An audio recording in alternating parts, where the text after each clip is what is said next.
Internet media और OTT platform के लिए सरकार ने कुछ नई गाइडलाइंस जारी करी हैं। अब नेटफ्लिक्स और अमेजन जैसे सभी ओटीटी प्लेटफॉर्म और फेसबुक, ट्विटर जैसे तमाम सोशल मीडिया को कुछ सख्त नियमों के दायरे में रहना होगा।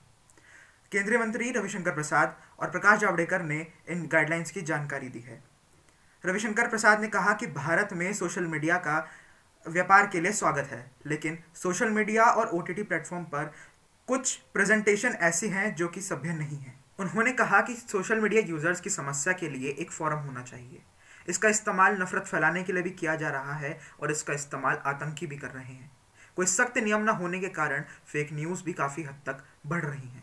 केंद्रीय मंत्री प्रकाश जावड़ेकर ने कहा कि ओटीटी कंपनियों को न्यूज़ मीडिया की तरह सेल्फ रेगुलेशन बॉडी बनाने को कहा गया था, लेकिन वैसा कर नहीं सकी।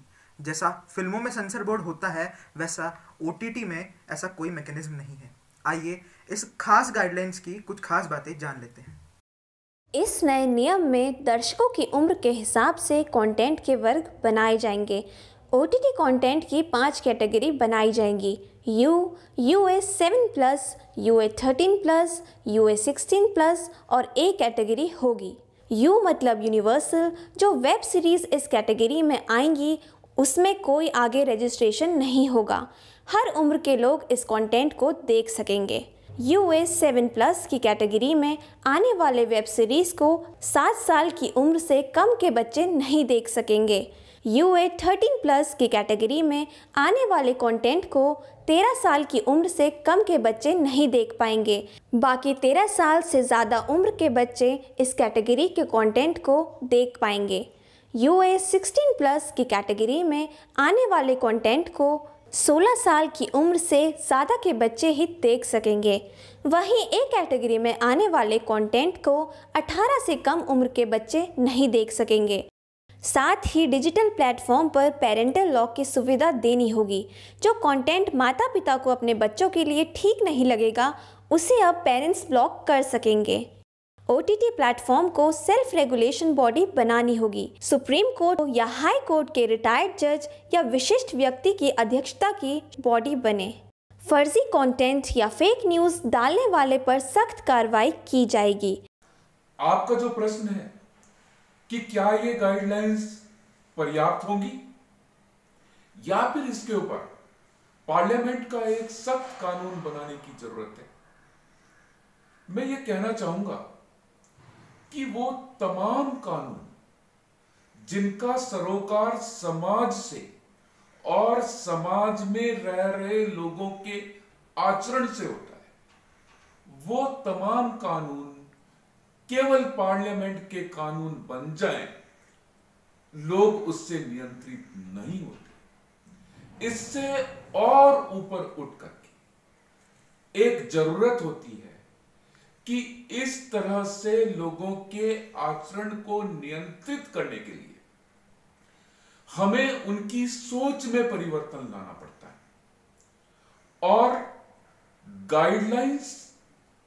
गाइडलाइंस के साथ साथ उन तमाम लोगों का यह दायित्व बन जाता है जो कि सामाजिक सरोकारों से संबंध रखते हैं, चाहे फिर वो जनप्रतिनिधि हो, चाहे फिर वो शिक्षण संस्थान हो, और मैं तो यहां तक कहूंगा कि चाहे फिर वो एक परिवार ही क्यों ना हो, वो ऐसे आचरण अपने बच्चों में डालें कि वो इस बात का ध्यान रखें कि ऐसा कोई कार्य सोशल मीडिया में ना करें जो कि नैतिक ना हो। साथ ही अब ओटीटी और वेबसाइट को अपना डिस्क्लोजर देना होगा। रजिस्ट्रेशन ज़रूरी नहीं होगा, लेकिन उनकी जानकारी देनी होगी, क्योंकि शिकायत दूर करने के लिए एक जैसा मैकेनिज्म होना चाहिए।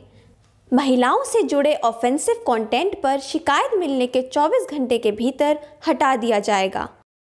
सोशल मीडिया प्लेटफॉर्म को 72 घंटे के अंदर उस पर कार्रवाई करनी होगी और शिकायत अधिकारी और अन्य अधिकारियों को नियुक्ति करनी होगी जो इन नियमों को ध्यान में रखें और सभी शिकायतों पर सख्त कार्रवाई करें।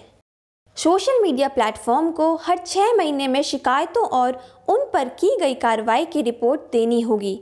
साथ ही अगर कोई कंटेंट, मैसेज या ट्वीट जो कि नियमों के खिलाफ है अगर वो शेयर किया गया है तो ये बताना होगा कि वो मैसेज या ट्वीट सबसे पहले किस व्यक्ति द्वारा भेजा गया है।